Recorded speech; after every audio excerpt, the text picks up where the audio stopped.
Hello students, पिछले lecture में हमने पढ़ा था संकुलन पैकिंग क्या होती है और कितने प्रकार की होती है।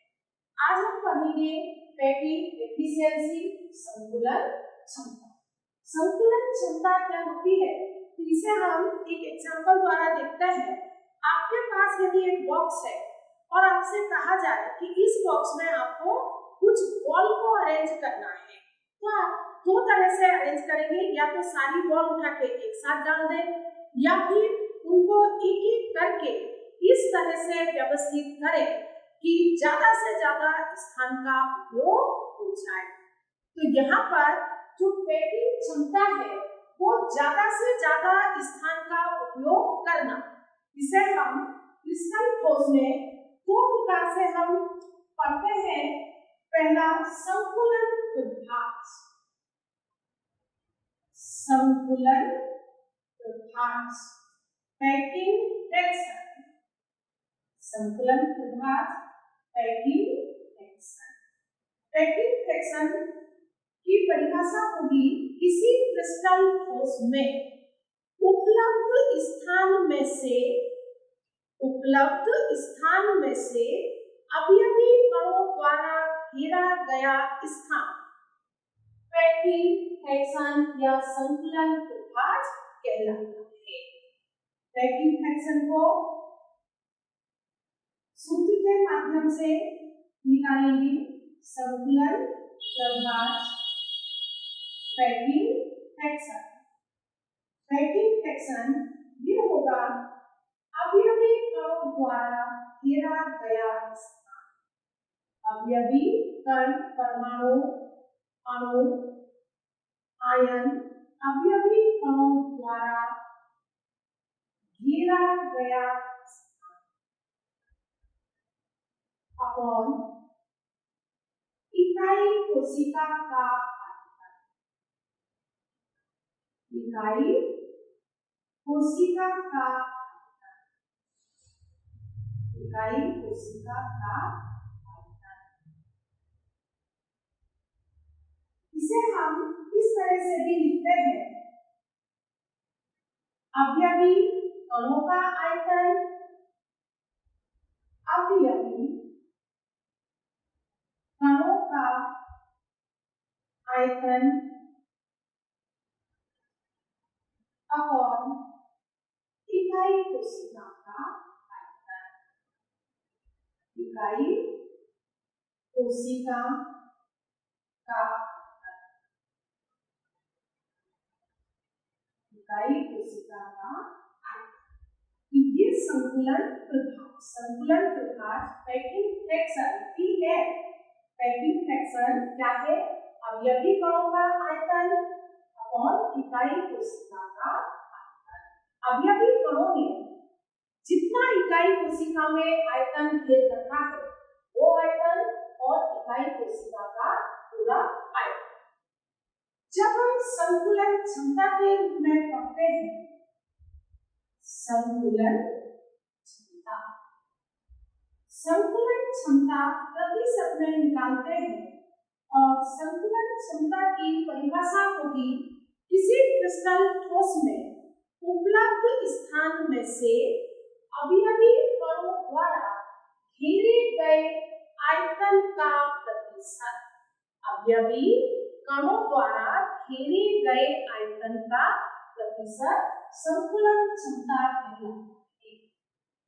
और इसे क्या करेंगे, जो हमने संकुलन विभाज निकाला है उसको 100 से मल्टीप्लाई कर देंगे, 100 का गुणा उसमें कर देंगे।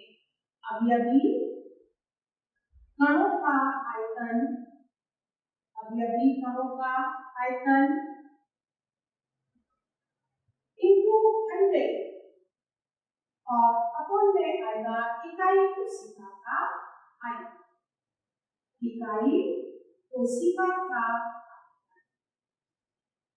100 से मल्टीप्लाई करेंगे इसको, संकुलन विभाज को, तो संकुलन क्षमता आ जाती है। इस प्रकार हम इसे संकुलन विभाज के रूप में या पैकिंग फ्रैक्शन के रूप में लिखते हैं। और दूसरा संकुलन क्षमता या पैकिंग इफिशियंसी के रूप में लिखते हैं। ये संकुलन प्रभार और संकुलन क्षमता हम एक एक करके तीनों प्रकार की इकाई कोशिकाओं में ज्ञात करेंगे। सबसे पहले हम लेंगे सरल घनीय इकाई कोशिका। सरल घनीय इकाई कोशिका, सरल घनीय इकाई कोशिका जिसमें अवयवी कण कहाँ होंगे? केवल कोनों पर। सब पढ़ चुके हैं सरल घनीय इकाई कोशिका SCC, जिसमें अवयवी कण कहाँ? केवल कोनों पर उपस्थित है। अवयवी कण कहाँ होंगे? सरल घनीय इकाई कोशिका में कोनों पर। यहाँ पर अवयवी कण मतलब परमाणु, अणु या आयन, इनको हमने सेंटर पॉइंट के रूप में यहाँ बना दिया है। ये अवयवी कण। अब संकुलन क्षमता या संकुलन प्रभार ज्ञात करने के लिए हमें क्या क्या इसमें ज्ञात होना चाहिए?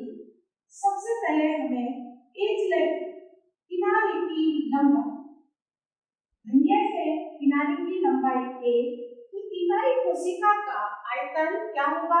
AQ। सबसे पहले इकाई कोशिका का आयतन लिखते हैं।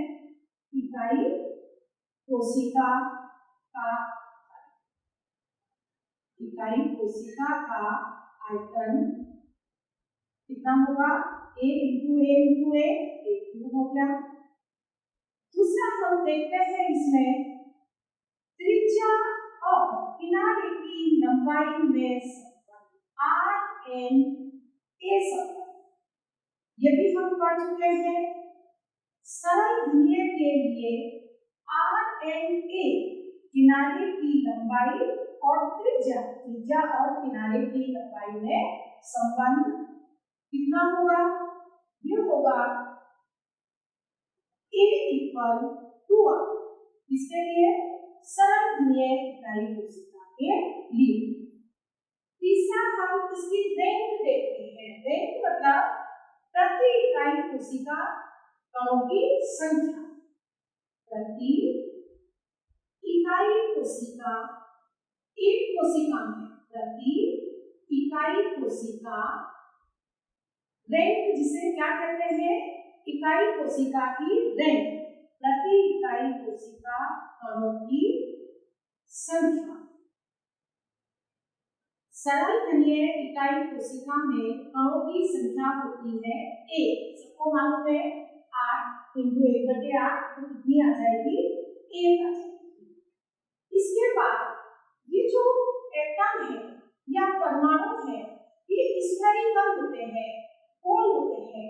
तो एक परमाणु का आयतन या एक कण का आयतन, कण या कण के स्थान पर परमाणु लिखे तो ज्यादा उपयुक्त है।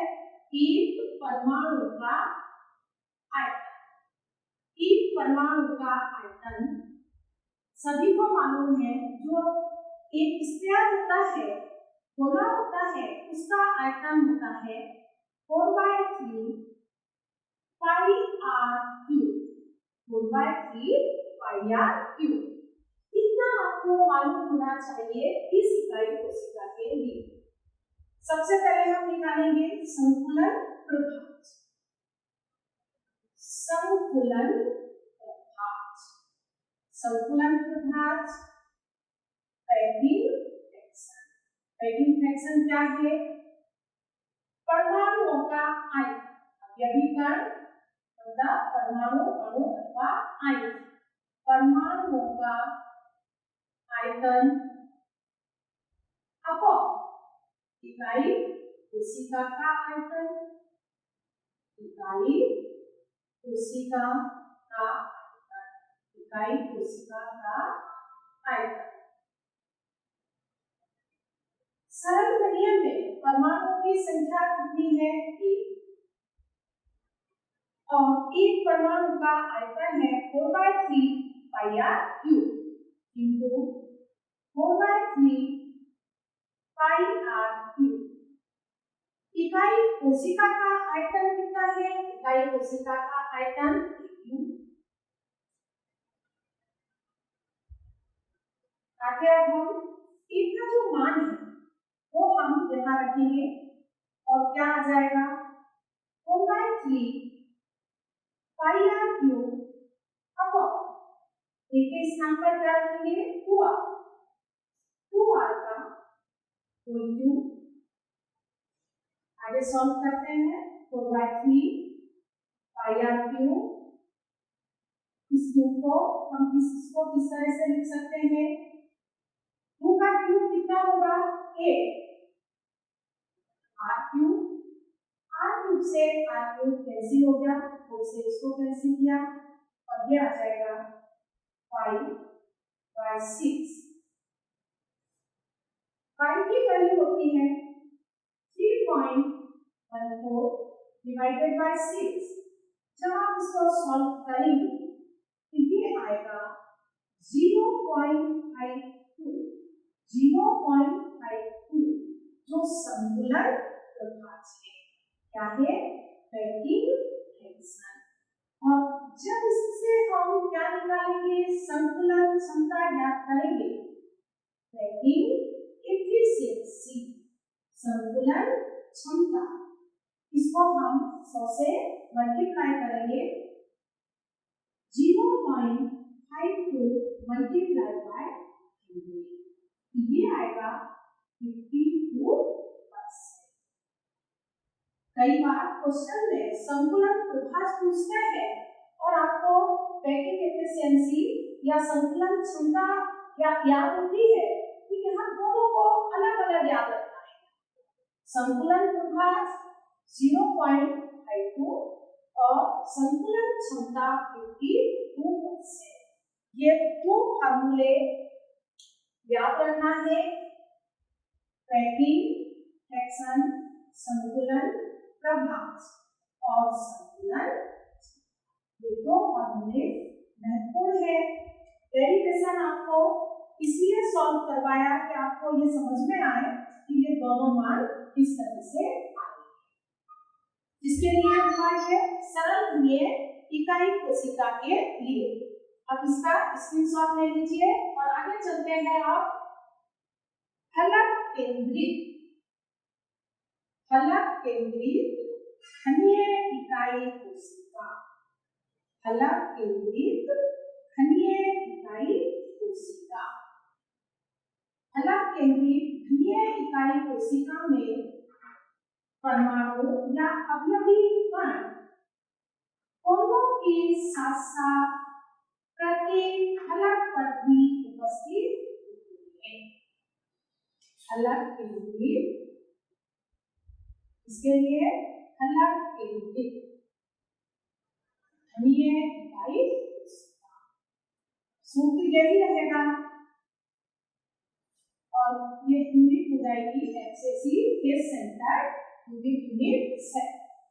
कोनों के साथ साथ अवयवी कण फलक पर भी उपस्थित है। कोनों के साथ साथ कहाँ उपस्थित है? फलक। अब यहाँ इकाई कोशिका का आयतन, इकाई कोशिका का आयतन कितना होगा? इकाई कोशिका का आयतन हमें पहले से ही मालूम हो गया है, कितना है? AQ RNA रिलेशन, RNA में संपर्क, RNA में संपर्क, ये भी आप पढ़ चुके हैं RNA रिलेशन। इसके लिए फलक केंद्रित इकाई कोशिका के लिए A बराबर क्या होगा? 4r/√2। यदि किसी स्टूडेंट को यहाँ समझ में नहीं आ रहा है तो वो पिछले लेक्चर में देखे, उसमें RNA रिलेशन का एक पूरा लेक्चर है। A इक्वल क्या हो जाएगा? 4r/√2। इसके लिए फलक केंद्रित और प्रत्येक इकाई कोशिका परमाणुओं की संख्या, उसे हमने देख ली पूरी प्रति इकाई कोशिका परमाणुओं की संख्या कितनी होगी? अलग केंद्रित में 4 होगी। 8 इंटू 1/8 1 आ जाएगी और 2 6 लगभग है 6 इंटू 1/2 1/2 तो कितनी आ जाएगी? 3। इस तरह से प्रति इकाई कोशिका परमाणुओं की संख्या 4 होगी। एक परमाणु का आयतन, एक परमाणु का आयतन कितना होगा? एक परमाणु का आयतन 4/3 पाई r, ये एक परमाणु का आयतन है। अब हम यहाँ मान रखेंगे परमाणुओं का आयतन, तो कुल परमाणु कितने हैं? 4। अब इसको हम एक परमाणु का आयतन कितना है? 4/3 पाई r क्यूब, कितने से मल्टीप्लाई कर दिया? 4/3 पाई r क्यूब। एक परमाणु का आयतन कितना है? तो 4 परमाणुओं का आयतन कितना? अपॉन में क्या आएगा? इकाई कोशिका का आयतन A का मान यहाँ से रखेंगे कितना है? 4r/√2। तो यहाँ हम A का मान रखेंगे नेक्स्ट स्टेप में 4 × 4 पाई r क्यूब। इसको इसी तरह से लिखा रहने देंगे, हमें आगे सॉल्व करने में आसानी रहेगी। 3 एक ही स्थान पर आपने रखा 4r√2 का क्यूब। इसे हम सॉल्व करते हैं, 4 स्टेप बाय स्टेप सॉल्व करेंगे तो गलती नहीं होगी। 4 × 4 पाई r क्यूब अपॉन 3, इस क्यूब को हटाएंगे 4 × 4 × 4 3 टाइम्स r का क्यूब, और ये जो √2 है ये 3 टाइम्स हम यहाँ ऊपर लिखेंगे, ये ऊपर आ जाएगी संख्या इंटू √2 3 टाइम्स। 4 से 4 कैंसिल, 4 से 4 कैंसिल, r क्यूब से r क्यूब कैंसिल हो गया। अब यहाँ क्या बचता है अपने पास? ये √2 यहाँ √2 आएगा 3 टाइम्स, √2 होगा 5 2 इंटू 2 अपॉन 3 इंटू ये 4। 2 से इसको फिर कैंसिल किया, ये आ जाएगा अपने पास √2 5 अपॉन 6, √2 5 अपॉन 6। √2 का मान रखेंगे तो √2 का मान होता है 1.41, पाई का 3.14 अपॉन 6। जब इसको सॉल्व करेंगे तो ये आएगा 0.74, जो क्या है? पैकिंग फ्रैक्शन, संकुलन प्रभाज। और इस संकुलन प्रभाज को मैं यहाँ लिखती हूँ, संकुलन प्रभाज को जब हम 100 से मल्टीप्लाई करेंगे तो क्या आ जाएगा? पैकिंग एफिशिएंसी, संकुलन क्षमता, ये आएगी 0.74 इंटू 100, ये आएगा 74%। कितना आएगा? 74% संकुलन क्षमता। दोनों सूत्र याद रखना है, ये दोनों मान याद रखना है। संकुलन प्रभाज कितना आया? 0.74 और संकुलन क्षमता 74%। इसके लिए face centred cubic unit cell FCC के लिए। इसके बाद अब हम निकालते हैं संकुलन प्रभाज और संकुलन क्षमता। इसके लिए अंतःकेंद्रित धनीय इकाई कोशिका, अंतःकेंद्रित धनीय इकाई कोशिका। अंतःकेंद्रित धनीय इकाई कोशिका में अवयवी कण या परमाणु कोनों के साथ साथ केवल केंद्र पर उपस्थित है। इसके लिए निकालेंगे अंतःकेंद्रित बीसीसी, बीसीसी जहां परमाणु कोनों के साथ साथ कहां उपस्थित है, केवल केंद्र। पहले कोनों पर 8 परमाणु, ये 8 एटम्स, 8 परमाणु कोनों पर हैं और एक जो है वो सेंटर है। यहाँ इकाई कोशिका का आयतन सिमिलर है AQ, इकाई कोशिका का आयतन, इकाई कोशिका का आयतन कितना होगा AQ। इसके बाद ANR डिवीजन, ANR डिवीजन किनारे की लंबाई और त्रिज्या में संबंध। इसके लिए अंतःकेंद्रित धनीय इकाई कोशिका के लिए तो ये होगा A equal 4R upon under root, A equal 4R upon under root 3। प्रति इकाई कोशिका परमाणुओं की संख्या, प्रति इकाई कोशिका परमाणुओं की संख्या जिसे हम यूनिट सेल रेट कहते हैं, कितनी होगी 4। R इंटू 8/8 बराबर 8 और 8 ये सेंटर। इसके बाद है एक परमाणु का आयतन, एक परमाणु का आयतन, एक परमाणु का आयतन, परमाणु को स्क्वायर माना है तो ये होगा कितना 4/3 पाई R क्यूब, 4/3 पाई R क्यूब। अब हम यहाँ इस सूत्र में मान रखेंगे तो सबसे पहले संतुलन अर्थात निकालेंगे।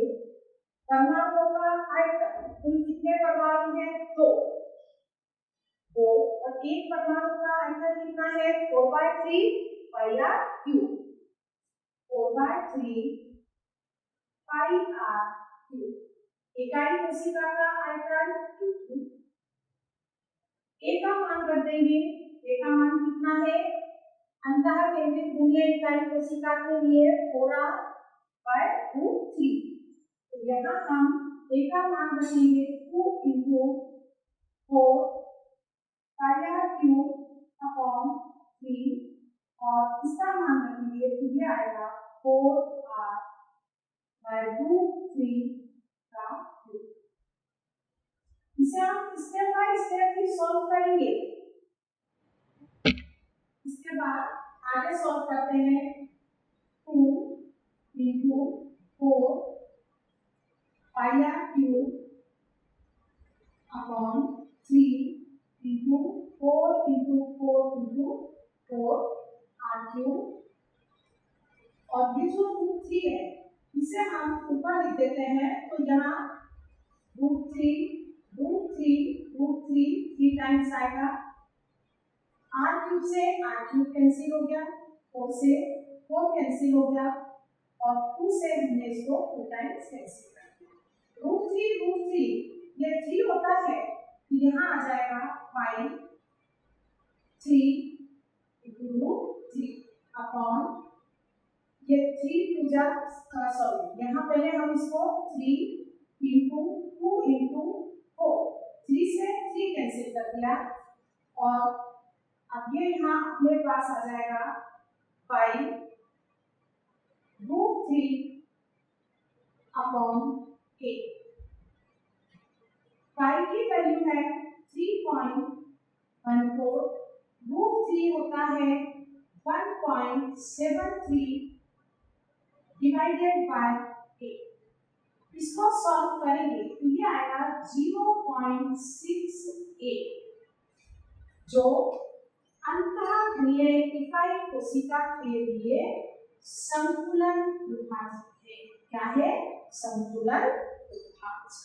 इसकी संकुलन क्षमता निकालेंगे तो संकुलन क्षमता आएगी 100 से मल्टीप्लाई करेंगे और पैकिंग एफिशिएंसी संकुलन क्षमता 0.6 से मल्टीप्लाई बाय 100 100 से गुणा कर दिया तो ये आ जाएगा 68%। ये सरल घनीय इकाई कोशिका, फलक केंद्रित इकाई कोशिका और लास्ट में अंतः केंद्रित इकाई कोशिका के लिए संकुलन क्षमता और ये संकुलन प्रभाव। इसके लिए हम एक छोटी सी टेबल बनाते हैं जो बात आपको याद रखना है। तो यहाँ एक टेबल बनाएंगे आप लोग। उस टेबल से आपको केवल मान याद रखना है जो आपको आगे बोर्ड एग्जाम, जेईई एग्जाम और नीट एग्जाम के लिए याद करने में आसानी रहेगी। टेबल बनाएंगे।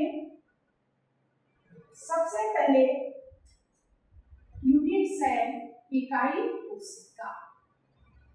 किस प्रकार की इकाई कोशिका? Type of unit cell. इकाई कोशिका के बाद संकुलन प्रभाज। संकुलन प्रभाज। संकुलन प्रभाज के बाद संकुलन क्षमता। संकुलन क्षमता और लास्ट में एक कॉलम और लिखेंगे रिक्त स्थान। रिक्त स्थान unit cell, packing action, packing efficiency और वॉल्यूम। रिक्त स्थान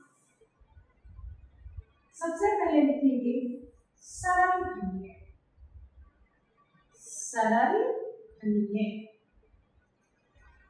एससीसी। सरल घनीय के लिए संकुलन प्रभाज था 0.5। संकुलन क्षमता परसेंट में निकालते हैं 52%।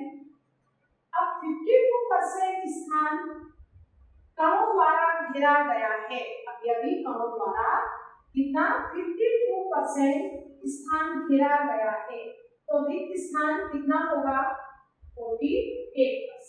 100 से माइनस कर देंगे 48%। दूसरी यूनिट सेल है फलक केंद्रित। फलक केंद्रित। फलक केंद्रित एफसीसी के सेंटर यूनिट सेल। इसके लिए संकुलन प्रभाज 0.74। संकुलन क्षमता 74% और रिक्त स्थान आएगा 26%। आगे अंतः केंद्रित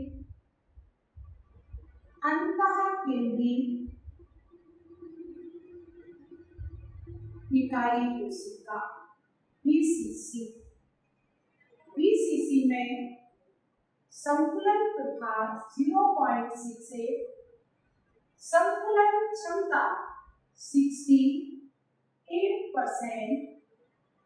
कितना 68% और रिक्त स्थान आएगा 32%। तीनों इकाई कोशिका में देखें तो जो सबसे अच्छी संकुलन व्यवस्था इसमें होगी अलग केंद्रित इकाई कोशिका में। तो इस तरह से ये टेबल आपको याद रखना है। अगर ये टेबल याद रख लेते हैं तो आपको इसमें भी ये वाला कॉलम याद रखेंगे तो ये कॉलम आप आसानी से निकाल सकते हैं। इसको 100 से मल्टीप्लाई करके संतुलन क्षमता आएगी और इसको 100 में से माइनस करके रिक्त स्थान का मान आ जाएगा। Thank you for watching the video. ये वीडियो उन बच्चों को शेयर करें जो कोविड-19 के चलते स्कूल नहीं आ पा रहे हैं और अपनी पढ़ाई नहीं कर पा रहे हैं। Thank you.